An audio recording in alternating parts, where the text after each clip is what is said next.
भक्तों बहुत बहुत स्वागत है आपका हमारे चैनल भक्ति का सार में। तो आज हम सुनेंगे दुर्गा सप्तशती का 8वां अध्याय।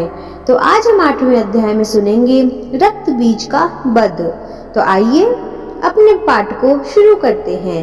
महर्षि मेधा ने कहा, चंड और मुंड नामक असुरों के मारे जाने और बहुत सी सेना के नष्ट हो जाने से असुरों के राजा प्रतापी शंभु ने क्रोध युक्त होकर अपनी संपूर्ण सेना को युद्ध के लिए तैयार होने की आज्ञा दी। उसने कहा, अब उदायुध नामक 86 असुर सेनापति अपने सेनाओं के साथ युद्ध के लिए जाए और कंबु नामक 84 सेनापति भी युद्ध के लिए जाए और कोटि वीर्य नामक 50 सेनापति और धौम्रकुल नाम के 100 सेनापति प्रस्थान करें।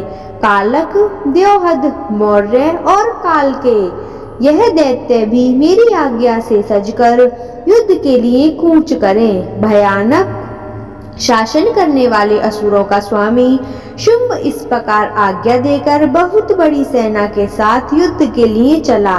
उसकी सेना को अपनी ओर आता देख चंडिका ने अपनी धनुष की टंकोर से पृथ्वी और आकाश के बीच का भाग गुंजा दिया।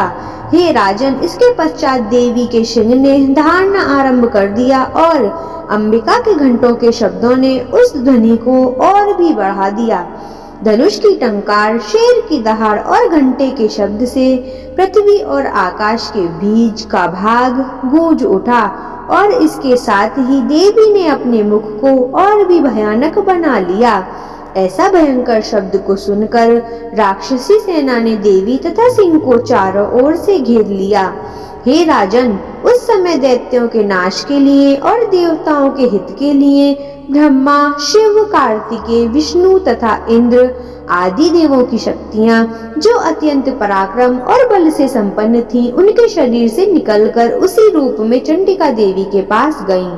जिस देवता का जैसा रूप था, जैसे आभूषण थे और जैसा वाहन था, वैसा ही रूप, आभूषण, वाहन लेकर उन देवताओं की शक्तियां दैत्यों से युद्ध करने के लिए आईं। हंस युक्त विमान में बैठकर और रुद्राक्ष की माला तथा कमंडलू धारण करके ब्रह्मा जी की शक्तियां आईं। वृषभ पर सवार होकर, हाथ में त्रिशूल लेकर, महानाग का कंकण पहनकर और चंद्र रेखा से भूषित होकर भगवान शंकर की शक्ति माहेश्वरी आईं। और मोर पर आरूढ़ होकर हाथ में शक्ति लिए दैत्यों से युद्ध करने के लिए कार्तिका जी की शक्ति उन्हीं का रूप धारण करके आईं। भगवान विष्णु की शक्ति गरुड़ पर सवार होकर शंख, चक्र, शाद, गदा, धनुष तथा खड्ग हाथ में लिए हुए आईं। श्री हरि की शक्ति वाराही वाराह का शरीर धारण करके आईं और नरसिंह के समान शरीर धारण करके उनकी शक्ति नारसिंही भी आईं। उसकी गर्दन के झटकों से आकाश के तारे टूट पड़ते थे और इसी प्रकार देवराज इंद्र की शक्ति ऐन्द्री भी ऐरावत के ऊपर सवार होकर आई। पश्चात इन देव देवताओं की शक्तियों के घिरे हुए भगवान शंकर ने चंडिका से कहा, मेरी प्रसन्नता के लिए तुम शीघ्र ही इन असुरों को मारो। इसके पश्चात देवी के शरीर में से अत्यंत उग्र रूप वाली और सैकड़ों गीदड़ियों के समान आवाज करने वाली चंडिका शक्ति प्रकट हुई। उस अपाराज देवी ने धूमिल जटा वाले भगवान श्री शंकर जी से कहा, हे प्रभु, आप मेरी ओर से दूत बनकर शुंभ और नृशुंभ के पास जाइए और उन अत्यंत गर्विले दैत्यों से कहिए तथा उनके अतिरिक्त भी जो भी दैत्य वहां युद्ध के लिए उपस्थित हों, उनसे भी कहिए, जो तुम्हें अपने जीवित रहने की इच्छा हो तो त्रिलोकी का राज्य इंद्र को दे दो। देवताओं को उनका यज्ञमाग मिलना आरंभ हो जाए और तुम पाताल को लौट जाओ, किंतु यही बल के गर्व से तुम्हारी लड़ने की इच्छा हो तो फिर आ जाओ। तुम्हारे मांस से मेरी योगिनियां तृप्त होंगी। चूंकि उस देवी ने भगवान शंकर को दूत के कार्य से नियुक्त किया था, इसीलिए वह संसार में शिवदूती के नाम से विख्यात हैं। भगवान शंकर ने देवी का संदेश पाकर उन दैत्यों के क्रोध का कोई आर पार ना रहा और वह जिस स्थान पर देवी विराजमान थी वहां पहुंचे और जाने के साथ ही उस पर बाणों और शक्तियों की वर्षा करने लगे। देवी ने उनके फेंके हुए बाणों, त्रिशूलों, शक्तियों और फरसों को अपने बाणों के काट डाला और काली देवी उस देवी के साथ आगे खड़ी होकर शत्रुओं को त्रिशूल से विदीर्ण करने लगी और खड्गांग से कुचलने लगी।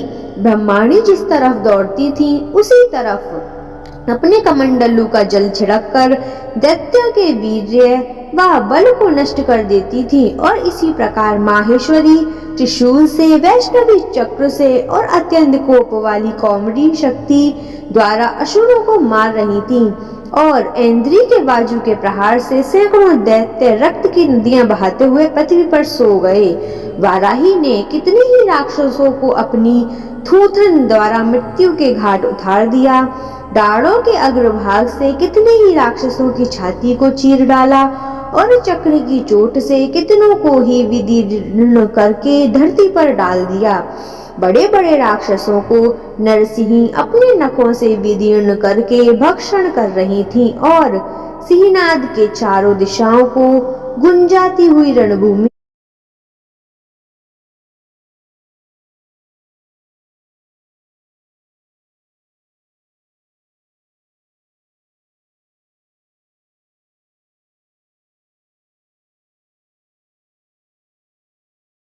नाद के चारों दिशाओं को गुंजाती हुई रणभूमि में विचार रही थी। शिवदूती के प्रचंड अष्टहार से कितने ही दैत्य भयभीत होकर पृथ्वी पर गिर पड़े और उनके गिरते ही वह उनको भक्षण कर गईं। इस तरह क्रोध से भरे हुए मृतगणों द्वारा नाना प्रकार के उपायों से बड़े बड़े असुरों को मरते हुए देखकर राक्षसी सेना भाग खड़ी हुई और उनको इस प्रकार भागता देखकर रक्तबीज नामक महापराक्रमी राक्षस क्रोध से भरपूर युद्ध के लिए आगे बढ़ा। उसके शरीर से रक्त की बूंदें पृथ्वी पर जैसे ही गिरती थीं, तुरंत वैसे ही शरीर वाला तथा वैसा ही बलवान दैत्य पृथ्वी से उत्पन्न हो जाता था। रक्त बीज गदा हाथ में लेकर इंद्री के साथ युद्ध करने लगा। जब इंद्री शक्ति ने अपने व्रज से उसको मारा तो घायल होने के कारण उसके शरीर से बहुत सा रक्त बहने लगा और उसकी प्रत्येक बूंद से उसके समान ही बलवान तथा महापराक्रमी अनेकों दैत्य भयंकर रूप से प्रकट हो गए। वह सबके सब दैत्य बीज के समान ही बलवान तेज वाले थे। वह भी भयंकर अस्त्र शस्त्र लेकर देवियों के साथ लड़ने लगे। जब इंद्री ने व्रज के प्रहार से उसके मस्तक पर चोट लगी और रक्त बहने लगा तो उसमें से हजारों ही पुरुष उत्पन्न हो गए। वैष्णवी ने चक्र से और इंद्री ने गदा से रक्त बीज को चोट पहुंचाई और वैष्णवी के चक्र से घायल होने पर उसके शरीर से जो रक्त बहा उससे महाअसुर उत्पन्न हुए जिनके द्वारा यह जगत व्याप्त हो गया। कौमारी ने शक्ति से, वाराही ने खड्ग से और माहेश्वरी ने त्रिशूल से उसको घायल किया। इस प्रकार क्रोध में भरकर उस महादैत्य ने सब मात्र शक्तियों पर पृथक पृथक गदा से प्रहार किया और माताओं ने शक्ति तथा शूल इत्यादि से उसको बार बार घायल किया। उससे सैकड़ों महादैत्य उत्पन्न हुए और इस प्रकार उस रक्त बीज के रुधिर से उत्पन्न हुए असुरों से संपूर्ण जगत व्याप्त हो गया, जिससे देवताओं को भय हुआ। देवताओं को भयभीत देखकर चंडिका ने काली से कहा, हे चामुंडे, अपने मुख को बड़ा करो और मेरे शस्त्रघात से उत्पन्न हुए रक्त बिंदुओं तथा रक्त बिंदियों से उत्पन्न हुए महाअसुरों को तुम अपने इस मुख में भक्षण करती जाओ। इस प्रकार रक्त बिंदुओं से उत्पन्न हुए महादैत्य को भक्षण करती हुई तुम रणभूमि में विचरो। इस प्रकार रक्त क्षीण होने से यह दैत्य नष्ट हो जाएगा। तुम्हारे भक्षण करने के कारण अन्य दैत्य नहीं होंगे। काली ने इस प्रकार कहकर चंडिका देवी ने रक्त बीज पर अपने त्रिशूल से प्रहार किया और काली देवी ने अपने मुख से उनका रक्त ले लिया। तब उसने गदा से चंडिका पर प्रहार किया। प्रहार से चंडिका को तनिक भी कष्ट न हुआ, किंतु रक्त बीज के शरीर से बहुत सा रक्त बहने लगा, लेकिन उसके गिरने के साथ ही काली ने उसको अपने मुख में ले लिया। काली के मुख में उस रक्त से जो असुर उत्पन्न हुए उनको उसने भक्षण कर लिया और रक्त को पीती गईं। तदंतर देवी के रक्त बीज को, जिसका की खून काली ने पिया था, चंडिका ने उस दैत्य को ब्रजवाण, खड्ग तथा त्रिशी इत्यादि से मार डाला। हे राजन, अनेक प्रकार के शस्त्रों से मरा हुआ और खून से वंचित वह महादैत्य रक्त बीज पृथ्वी पर गिर पड़ा। हे राजन, उसके गिरने से देवता अत्यंत प्रसन्न हुए और माताएं उन असुरों को रक्त पीने के पश्चात उद्धत होकर नृत्य करने लगी। तो आशा है भक्तों कि आपको आज का पाठ समझ में आया होगा और पसंद आया होगा। तो यहीं पे हमारा 8वां अध्याय समाप्त होता है। हम कल सुबह आपको 4:30 बजे फिर एक नया अध्याय लेके मिलेंगे, दुर्गा सप्तशती का 9वां अध्याय। तो राधे राधे दोस्तों, आपका दिन मंगलमय और शुभ हो। माता रानी की कृपा आप सब पर बनी रहे।